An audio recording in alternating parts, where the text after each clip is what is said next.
இல்லை நம்ம இன்றைக்கி அனலட்சுமி கிச்சனில் வெள்ளை பூசணிக்காய் பம்கின் வச்சு நம்ம வந்து ஒரு கூட்டு பண்ண போகிறோம். இது வந்து தடியங்காய் கூட்டுன்னு சொல்லுவாங்க. திருநெல்வேலி ஸ்டைலில் இந்த காயை தடியங்காம்பாங்க. ஸோ அது வச்சு நம்ம கடலைப்பருப்பு வச்சு ஒரு கூட்டு பண்ண போகிறோம். அது எப்படி பண்ணலாங்கிறத பார்க்கலாம்.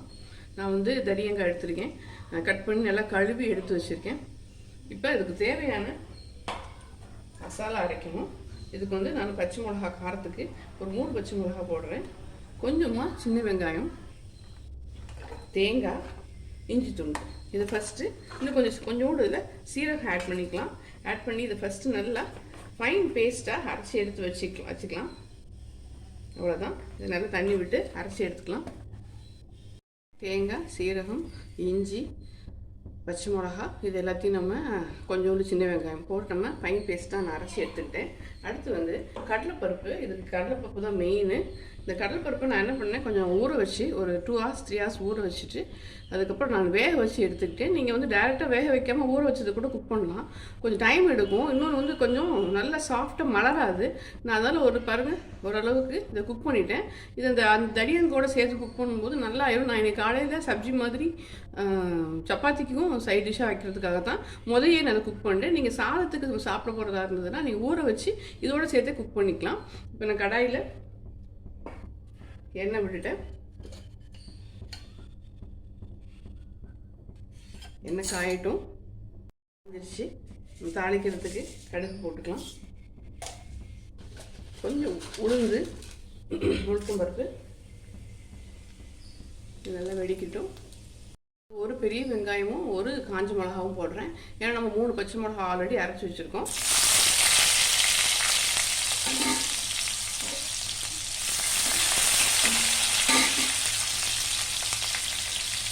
தாளிப்புக்கு கருவேப்பிலை போட்டுடலாம். வழக்கம் போல் நம்ம ருசிக்கு தேவையான உப்பு போட்டுடலாம்.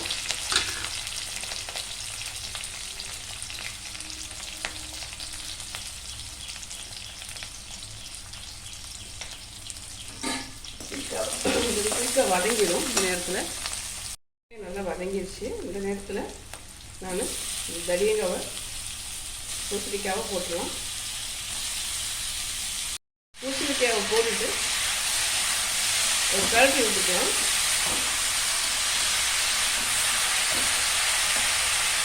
இப்போ இதில் பார்த்தீங்கன்னா ஆல்ரெடி தண்ணி இருக்கும், இருந்தாலும் நம்ம கொஞ்சம் வேகணும்.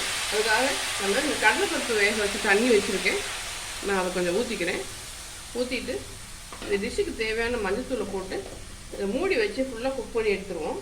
ஏன்னா கடலைப்பருப்பெல்லாம் நல்லா வெந்துட்டு நீங்கள் இந்த டைமில் தான் கடலைப்பருப்பு போடணும். சப்போஸ் வேக வைக்கலைன்னா, நான் வேக வச்சனால நான் வந்து கடைசியாக போட போகிறேன். இதை மூடி வச்சிடலாம். நல்லா குக் ஆகட்டும். எப்படி இருக்குன்னு பார்க்கலாம். பாருங்கள், நல்லா பார்க்கவே தெரியுது உங்களுக்கு. கொஞ்சம் சாஃப்டாக ஆரம்பிச்சிருச்சு. இந்த டைமில் நான் கடலைப்பருப்பு போடுறேன். இது வேக வச்சனால நான் இப்போ போடுறேன்.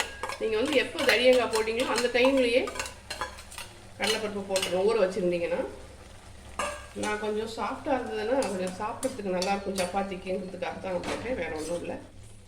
இது ஈஸியாகவும் குக் ஆகிடும். ரொம்ப நேரம் ஆகாததுக்காக தான். இன்னும் கொஞ்சம் நேரம் மூடி வைக்கலாம்.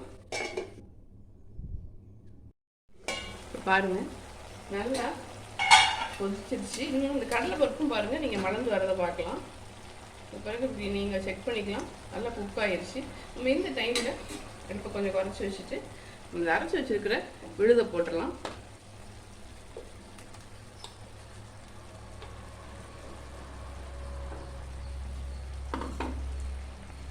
விழுதும் கொஞ்சம் அதில் அந்த அரைச்ச தண்ணியும் சேர்த்து போட்டிருக்கேன். ஏன்னா அப்போ தான் உங்களுக்கு கூட்டு பக்குவத்துக்கு வரும். இப்போ இதெல்லாம் சேர்ந்து நல்லா ஜெல் ஆகும். இது பச்சை ஸ்மெல், சீரகம், பச்சை மிளகா, தேங்காய், வெங்காயத்தோட பச்சை ஸ்மெல் போகணும். அதனால் நம்ம திரும்ப இதை நல்லா மூடி விட்டு குக் பண்ணிடலாம்.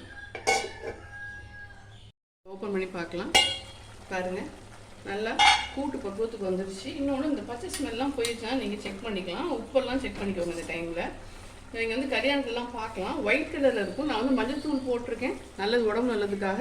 இல்லை தேவையில்லைன்னு நீங்கள் அதை ஸ்கிப் பண்ணிட்டீங்கன்னா ஒயிட் கலரில் உங்களுக்கு டிஷ் வரும். நல்லாயிருக்கும் பார்க்குறதுக்கு. இங்கே பாருங்கள், இப்போ கடலைப்பருப்பும் வெந்துருச்சு. ஆனால் பார்க்குறதுக்கு இப்படி தெரியுது. சேர்த்து சப்பாத்திக்கெலாம் சேர்த்து சாப்பிடும்போது சூப்பராக இருக்கும். நான் வந்து காலையில் சப்பாத்திக்கும் மதியத்துக்கு சாம்பார் சாதத்துக்கு தான் ப்ரிப்பேர் பண்ணியிருக்கேன். ஸோ தடியங்காய் கடலைப்பருப்பு கூட்டு நல்லா இந்த கல்யாண வீட்டு ஸ்டைலில் செஞ்சுருக்கோம். இது இப்போ கடைசியாக நம்ம மல்லித்தலை போட்டுவோம். ஸோ ஒரு சூப்பரான டிஷ் ரெடி ஆயிடுச்சு. ட்ரை பண்ணி பாருங்கள். இன்னும் ஒரு சூப்பரான வீடியோவில் மீட் பண்ணலாம். மறக்காமல் சேனல் லைக் பண்ணுங்கள், ஷேர் பண்ணுங்கள், சப்ஸ்கிரைப் பண்ணுங்கள். தேங்க்யூ.